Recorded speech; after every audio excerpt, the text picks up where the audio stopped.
today's topic. So usually we use two terminologies when it comes to teamwork. And they are multidisciplinary approach and an interdisciplinary approach.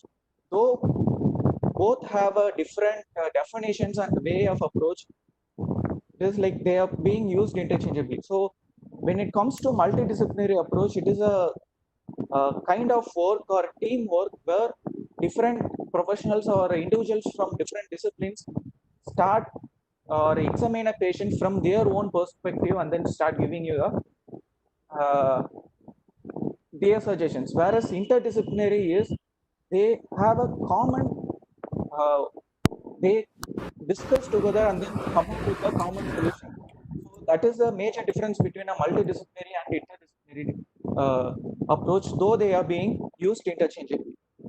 So then we'll just have a disciplinary definitions apart and then aside, and then we'll just go into universal eye health defined by who. So which stresses on the quality eye care at affordable rate. So it is like why I say this is, though many parts of country or many parts of the world has access to quality eye care, I don't think so it is affordable everywhere, at least in the developing country.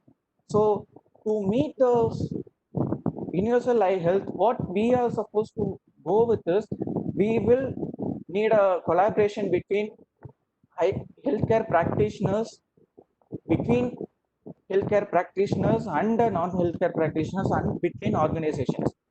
Okay, so having these alliance and uh, unmet need of universal eye health, we as an optometry has uh, a major role to play when it comes to eye care. Okay. So it is like why optometry has a major role in this is, as an optometrist we are widely distributed in the communities, and we are the one who detects sight and sometimes life-threatening conditions as well. So this is like and in many cases optometry serves as the entry point for many to get into the healthcare system who would otherwise not even seek a healthcare, or they don't even bother to get into the system. And as a professional, we start to uh, assure visual health, and then we advise and prepare our children to achieve further. So this in turn increases the or promotes the quality of a employee, in turn increasing the employment productivity as well. Okay. So we being an integral part of ICAR system, and in advancements in diagnostic and screening tools or technologies had eased our work in case of ocular diagnosis and in ocular diseases. So naturally, as an optometrist, we have a habit of co-management of ocular diseases with ophthalmologists and other medical practitioners, and considering all the ongoing or current advancements in the technology, it is like we should accept that it is like there is going to be a revolutionary changes which is uh, going to help in better ocular diagnosis of ocular diseases in the primary care setting itself.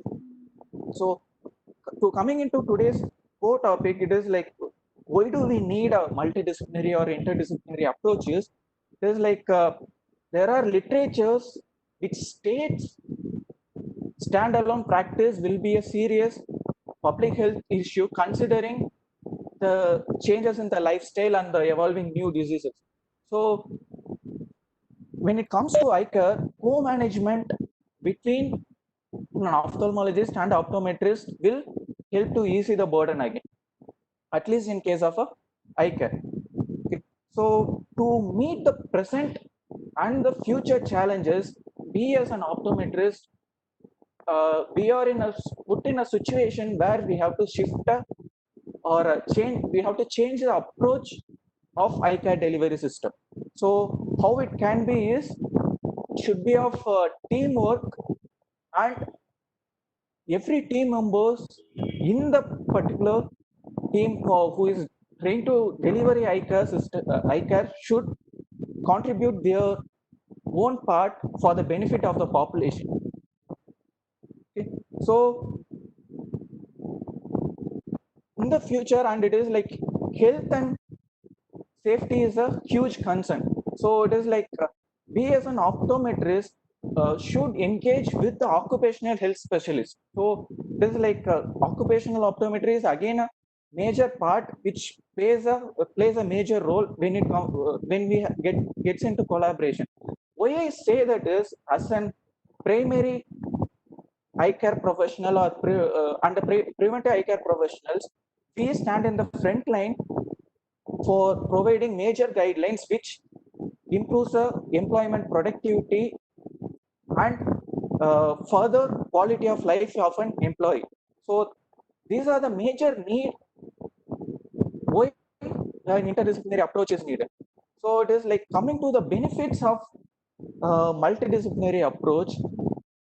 It encourages co-management with other healthcare practitioners, and the patient will have a continuity of eye care. It is like, it is not that it is like it is not your specialty, and then you just restrict with it. It is like you just get a continuity of eye care in a single circle, and then it is patient will have a convenient consultation with convenient communication. So when you do a multidisciplinary or interdisciplinary approach, it is proven to be cost effective, and to the practitioners it is a continuous learning process.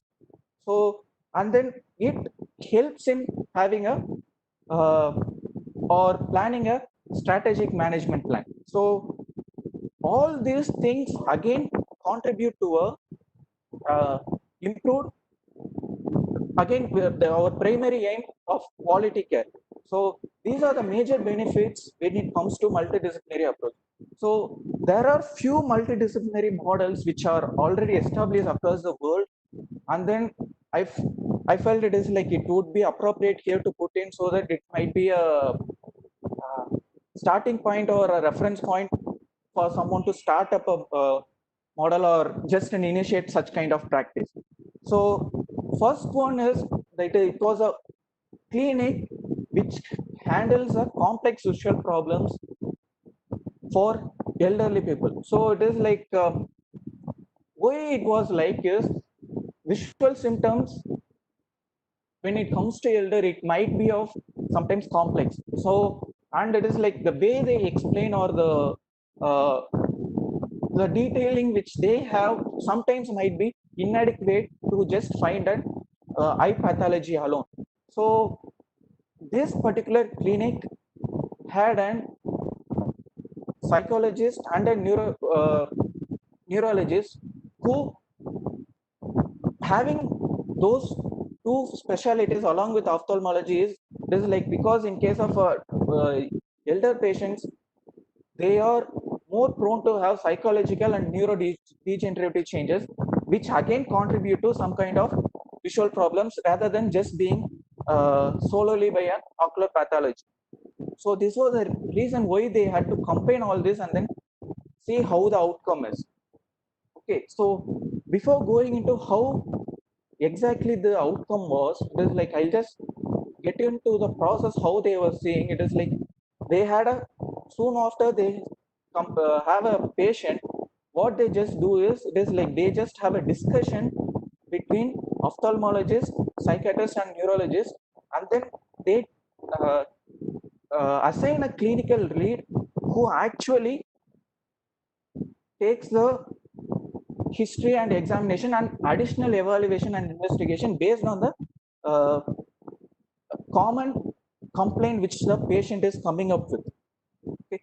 So this is like, furthermore, after post investigation, again all the specialty people sit together and discuss the findings, and then they plan and try to manage a patient by a team, and then they just proceed with.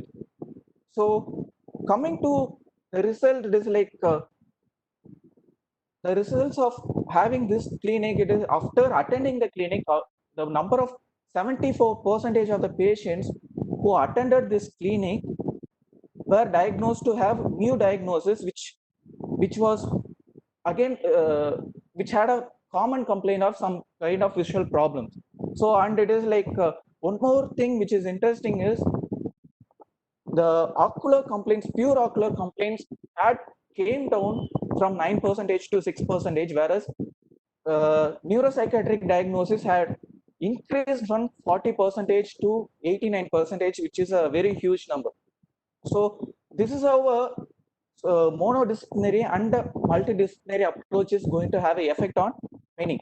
So coming to multidisciplinary approach, in case of a low vision patient, there are models which uh, the models which had compared how just an optometric evaluation is alone, and then optometric with other disciplinaries like rehabilitation therapy, etc. So there's like on comparing, when it comes to optometric evaluation alone, what they did is the examination and how we give a device is based on their visual function, and it is like complaints which a patient usually tell to a clinician. So based on those things, it is like they advise about just an optometric. If it is a monodisciplinary, they just advise it. Whereas when it comes to multidisciplinary, it is like they train on activities of daily life, and then they give a group counseling, and furthermore they train to modify their environment more when compared with just a monodisciplinary approach. Again, when it comes to LVA prescription, optometry alone, when they were prescribing, they were found to have prescribed more LVAs than multidisciplinary approach, whereas multidisciplinary approach was more concentrating on how to improvise their uh, daily life, and then it is like how they can be made independent. And the results were also, it is like in case of a multidisciplinary approach, they showed a improved quality of life over a 3 months than a monodisciplinary, which is just an optometric approach.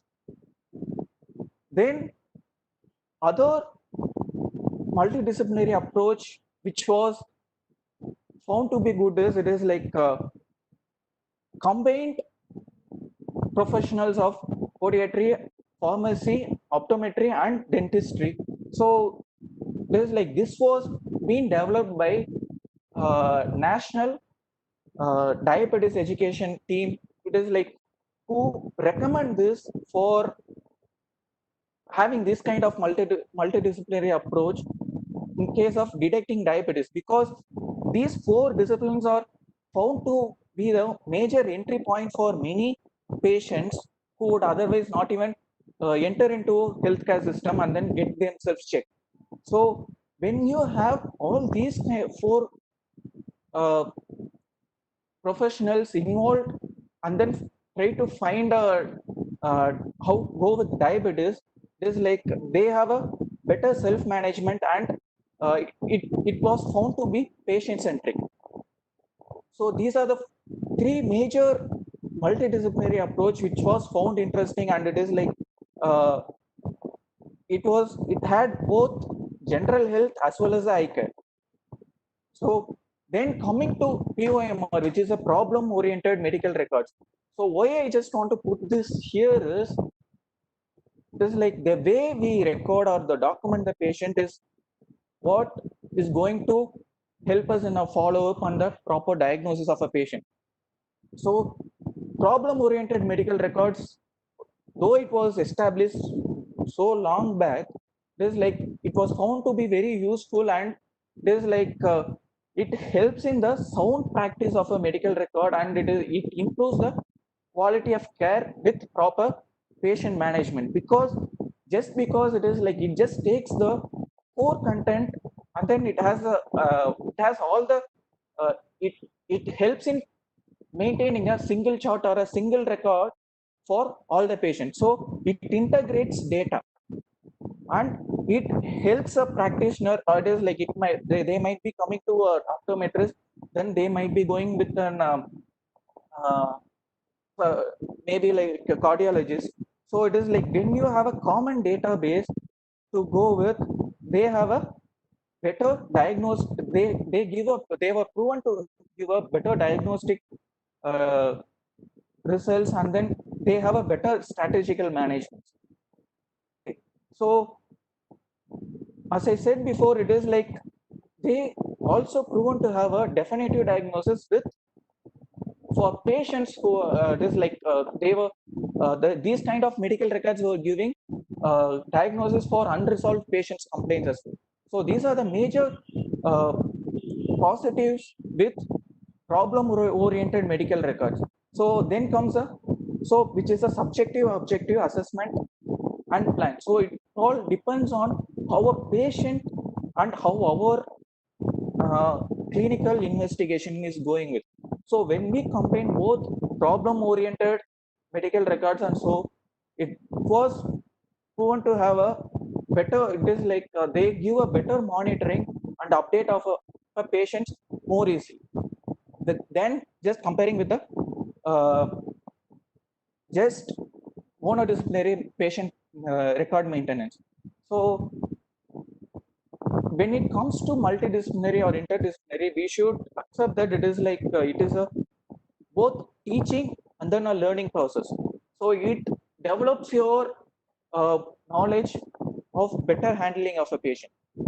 So it is like it is going to benefit both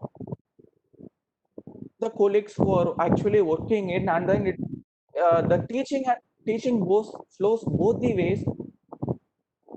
For say it is like in case if a rheumatologist, if you're working with a rheumatologist, you might be more involved in how to it is like it's better you learn how to see an x-ray and how that is going to have an effect, or the medication effect of a medication, how it is going to have an effect on the ocular changes, and they might be more uh, they are proven to be more interesting in finding how we examine ocular changes, and it is like the how we get an instant results with the staining of ocular in ocular when it comes to dry.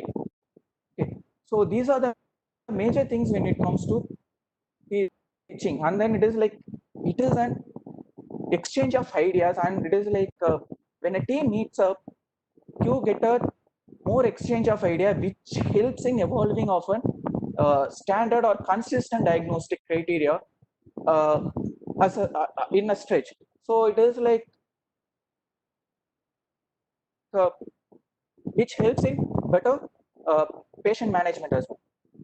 So along when it comes to consistent diagnostic criteria, and when you start to meet and discuss, you we as a professional start to get a uh, wisdom of how to manage a particular disease, and then we know this like when a particular test is to be done, when they are supposed to be retested, and it is like what is the procedure of investigation with other disciplines as well. So which will again help in further management of a chronic disease and other diseases.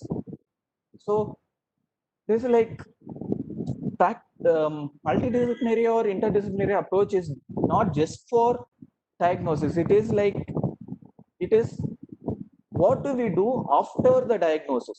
It's like how a changes occurs and how we learn upon it.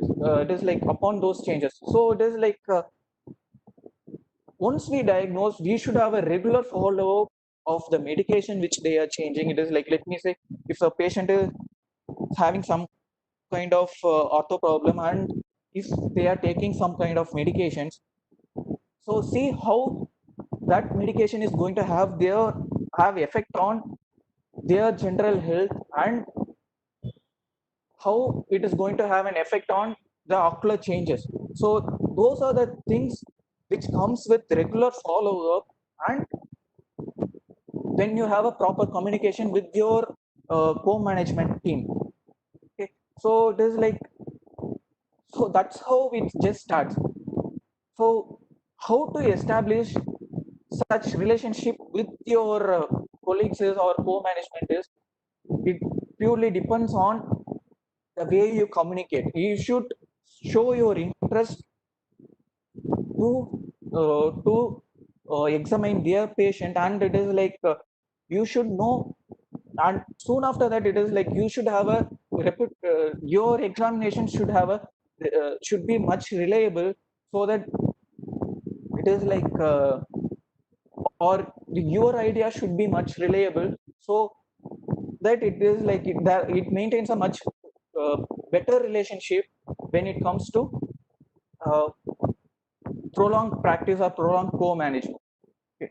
So how making connections with the community is again important. Making connection with the community is just like, if in case if you have an uh, corneal specialist in your area, is like go meet him, tell him that is like you are good at contact lens fitting, or you are good at managing a keratoconus, or you are good at managing a dry eye patient, so that it is like show the interest, you show your interest on managing co-managing their patient in the when it comes to ocular part. So it is like in case if you have a rheumatologist, tell it is like go discuss with him about how an autoimmune disease is going to have an effect on dry eye, and it is like how it is going, how you can manage, and then tell him, you will be able to help him with those kind of management. Okay, so it is like these are the ways again how how you can make more connection with the uh, community of other medical colleagues. So it is like there are many ways. The primary way is to have a proper communication which discuss about the knowledge and clinical skills and our attitude towards uh,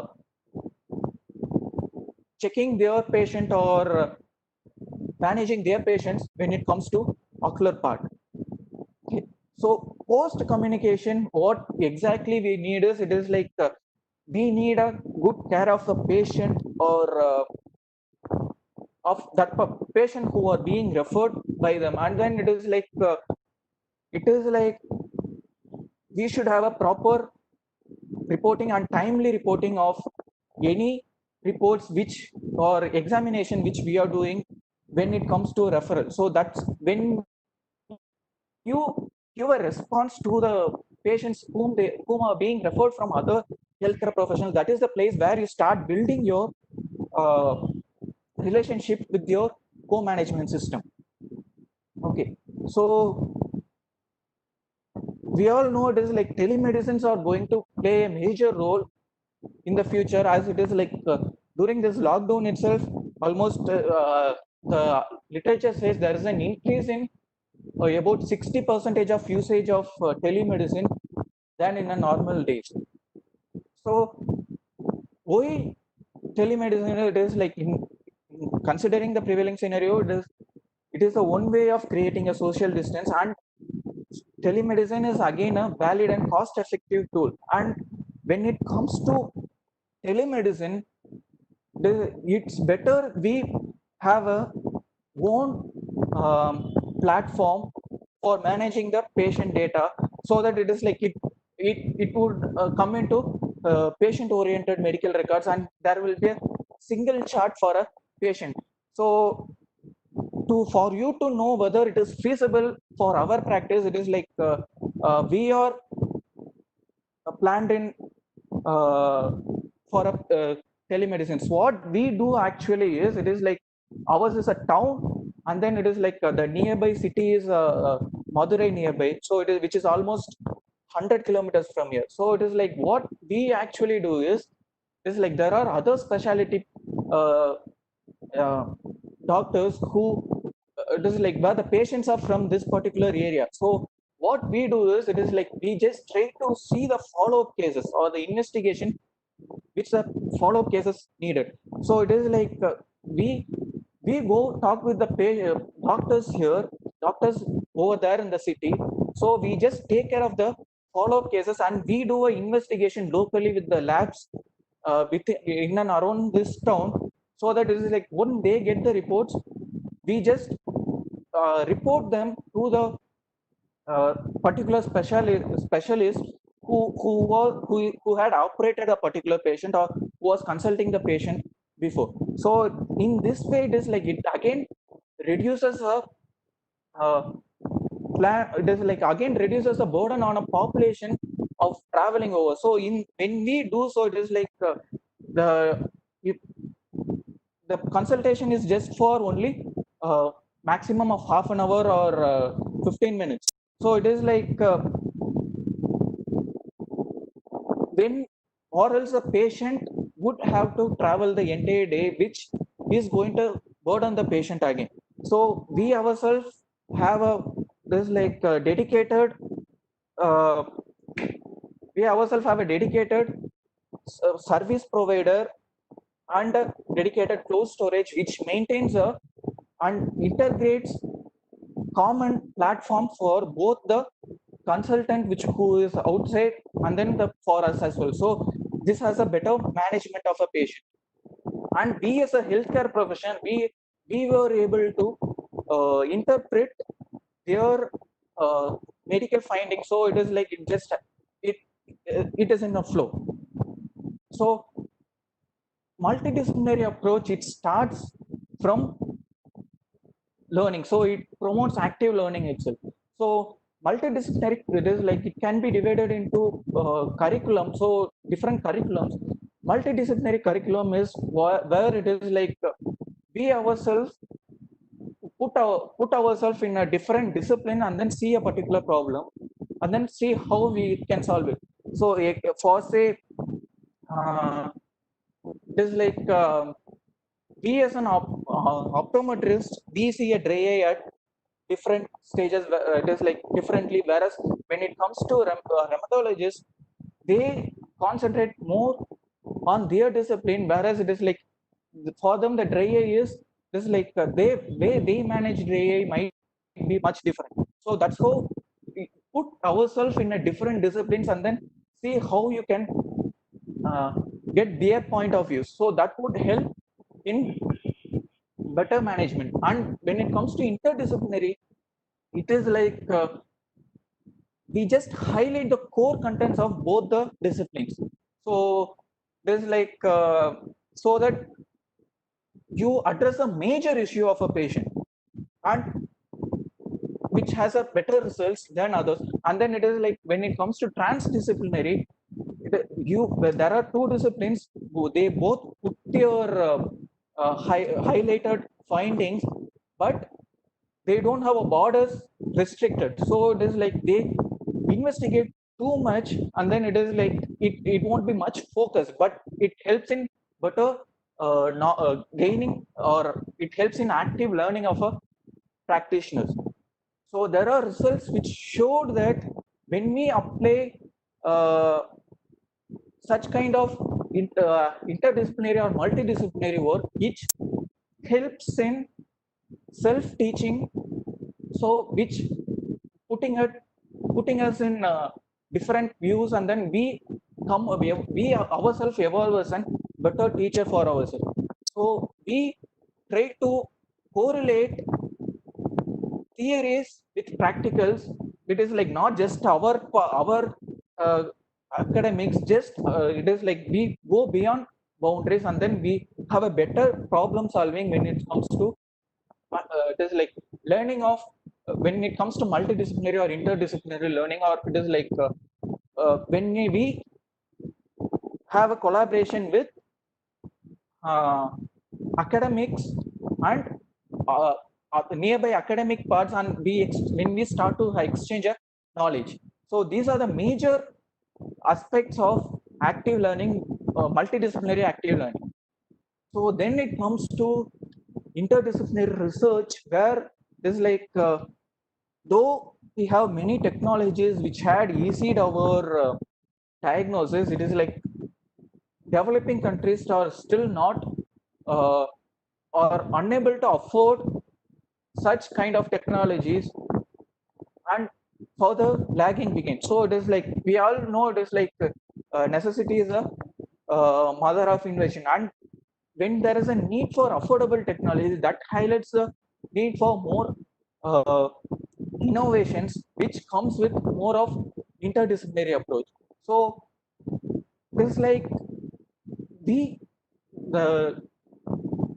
as an innovator, it is like when we communicate more between different disciplines, when we share knowledges between different disciplines, that is the point where we start to get uh, newer ideas. Per se, it is like in case if you want to check an intraocular pressure of AI, the way we perceive is different, and if you are just going to put that to an engineer, what he thinks of it is like he thinks just thinks eye as a balloon or a fluid filled balloon with a thickness of particular modulus. So it is like, so the way they see is more technical, where we see is more medical. So that is the place where our ideas get evolved and then innovation gets evolved. This like literature had already shown that it is like we as an optometrist had an increased involvement in uh, research in the past decade. It is like it was not just restricting with uh, just clinics, but it was also going till nanotechnologies. So this indicates that we are in a right path in case of a research, and we need more of such involvement in case of academics and in case of a clinics. So it's like the take home message for today is, it is like interdisciplinary or multidisciplinary approach will promote an active learning. So it will help to improve your professional skills and ultimately improves the quality of care and uh, patient care and the research. So the key thing which you should do is, it is like to have such kind of interdisciplinary or multidisciplinary approaches, to have a proper communication, and you're able to express your interest in co-managing others patient, so that it helps in uh, and having a regular follow-up, so that you learn how a patient gets changed with different medication over a time, when there is a multiple management being done. So this helps in helps us to attain up goals of our universal eye health.